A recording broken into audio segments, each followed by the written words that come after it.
Hello friends, welcome to CSE Study Bytes. So today we will learn what are the different times associated with process and what is CPU scheduling. So first we will see what is arrival time. What is arrival time? It is the time when process is arrived into the ready state. Okay, here we have new state and then we have ready state. So when a new process is created, then it is then scheduled into the ready state. So what is arrival time? It is the time when process is arrived into the ready state. The time when process arrives into the ready state, we call this as arrival time, or we write it as AT. Okay, so this was arrival time. Now we have completion time. What is completion time? It is the time when process completes the total execution. Okay, we have new process. It is then scheduled into the ready state. So it arrives into the ready state, and after it completes, then from ready state it will be scheduled into the running state. So when it completes its execution, it will be moved to termination state. So that time when it completes completes its execution, we call it as completion time or CT. Then we have burst time. What is burst time? It is the time required by process for its execution. The time a process requires for its execution. For example, when the time arrives here in the ready state, and after that it is scheduled into the running state. So how much time it takes in the running state for its execution, we call it as burst time. Okay, so this was burst time, or in short we write it as BT. Then we have turnaround time. Now what is turnaround time? It is the time difference between the completion time and arrival time. So the time difference between completion time, so when the process completes its execution, that time, and minus the time when it arrives. For example, we have process P1 that arrives at time t equal to 1. Okay, and it completes its execution. It is completed at, for example, at t equal to 8.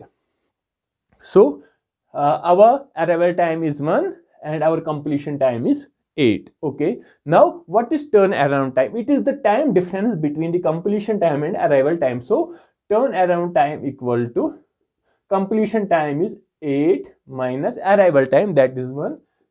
So our turnaround time will be 7. This is how it works. Then we have waiting time. Waiting time means it is a time difference between turnaround time and burst time. So what is waiting time? It is the time difference between turnaround time and burst time. Okay, now what if we see waiting time, it means how much time our process is in waiting state. Okay, for example, when a new process moves into the ready state, there will be lot of as I have already told in the last lecture, that there are a lot of other processes already there. So when a new process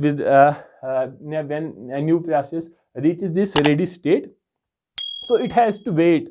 It needs to wait till its turn comes. Then it will be selected, and it will be scheduled onto the running state. Then it will be executed and it will complete its execution. But for that, there are lots of processes already in the ready state, so the process needs to wait for some time. Now that time in which the process is in waiting, we call it as waiting time. So what is waiting time? It is the time difference between turnaround time and burst time. What is the burst time? Burst time, it is the time that it's spent into the actual execution. Burst time, it is the time required by process for its execution. And what is turnaround time? Turnaround time, it is the completion time minus arrival time. Now we have waiting time equal turnaround time minus burst time. For example, this process P1 has burst time of 4.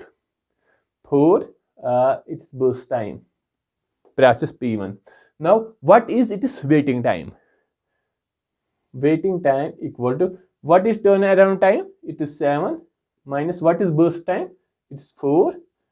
So 7 minus 4 equal to 3. That means the process P1 has to wait for 3 units of time. So its waiting time is 3. Now we have response time. Now what is actual response time? It is a time difference between first response and arrival time. The time difference between first response. So what is first response? As we know, there may be lots of processes here in the ready state. So when a process will be scheduled into the running state for first time, it may be preempted later, but when it will be scheduled into the running state for first time, so we call that as first response. So first response, when the process is scheduled into the when the process goes for execution for first time, we call it as first response. And what is response time? It is a time difference between first response and arrival time. Arrival time we already know, when the process has arrived into our ready state. So these were some of the times that are associated with our process. Now we will see what is CPU scheduling. Now if we go with the here we have CPU scheduling. What it is the decision making of selecting a process in ready state and schedule on the running state. Here we have ready state. Okay, this is our ready state and this is our running state. Now we have, as we already know, that there may be many processes at any given point of time in ready state. Now we have to select one process. The decision making of selecting a process in ready state and schedule on the running state. We have to take the decision of selecting one process from ready state, and then we have to schedule that on the running state. Okay. Now who does this? Who know why this CPU scheduling occurs? It occurs in the, you can see here, where this CPU scheduling occurs, it occurs in the ready state. Now who does this? It is the short-term scheduler, because in the last lecture I have already told you what is short-term scheduler and how does the short-term scheduler work. So what now in the ready state, CPU scheduling occurs. Okay, now who does it? It is the short-term scheduler. What short-term scheduler does? It selects one of the processes in the ready state. What this short-term scheduler will do? It will select one of the processes from the ready state and it will then dispatch it to the running state. Now short-term scheduler along with the dispatcher. So what will short-term scheduler do? It will make the decision of selecting one process and then dispatcher will dispatch it on to the running state.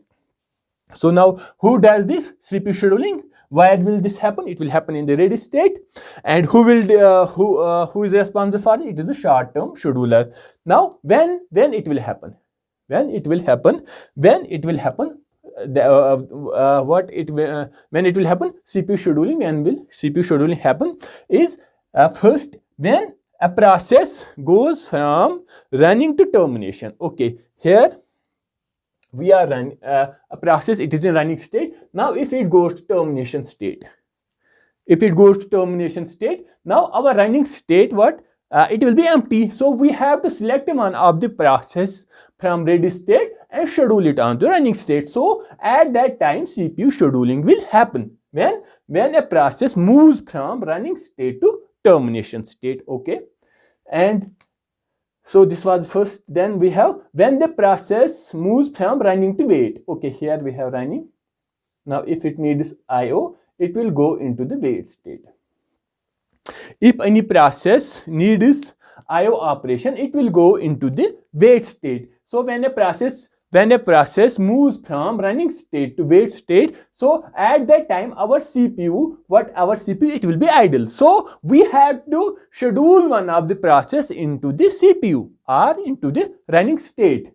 So the second one, when will it happen? When a process moves from running state to wait state, Okay, then when the process when any process moves from running to ready. Okay, here we have running. This is running state. If any process moves from running to ready, okay, when this will happen? If we already know that here, if time quantum, because every process will be associated, it will be given a specific time that we call as time quantum. For example, it will be given as 2 time snap of 2 or time snap of 3.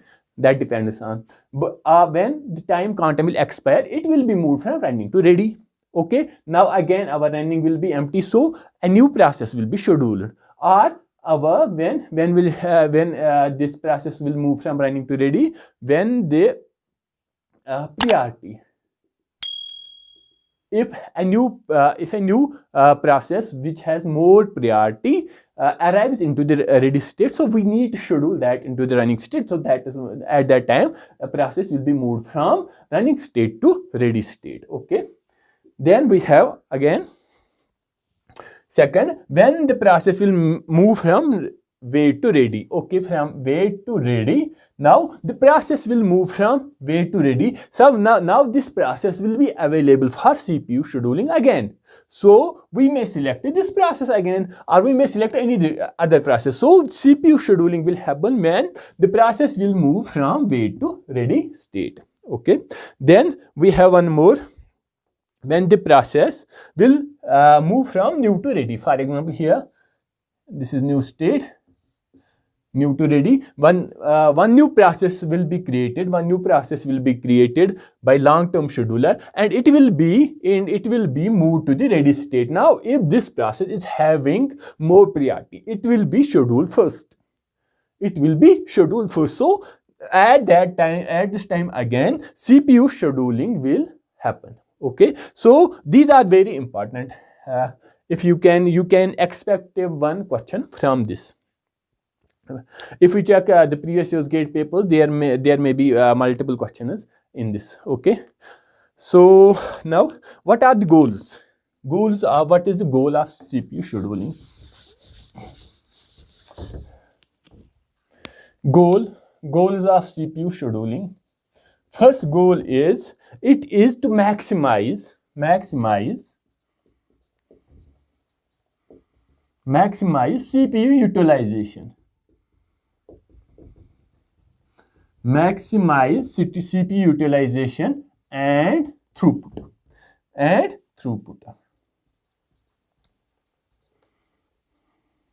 What is the goal of CPU scheduling? The goal of CPU scheduling is to maximize CPU utilization and throughput. And second goal is to minimize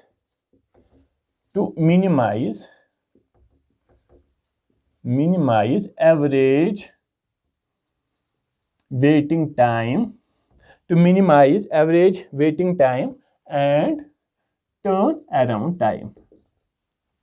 Okay, so what are the goals of CPU scheduling? First goal is we need to maximize CPU utilization and throughput. It is the goal of CPU scheduling. And then to minimize average waiting time, so our process don't need to wait for more time, and turnaround time. Okay, so this was all about CPU scheduling and different times associated with process. In the next lecture, we will go for CPU scheduling algorithms. The first one is first come first serve. So if you like this lecture, then please like, share and subscribe. See you in next lecture.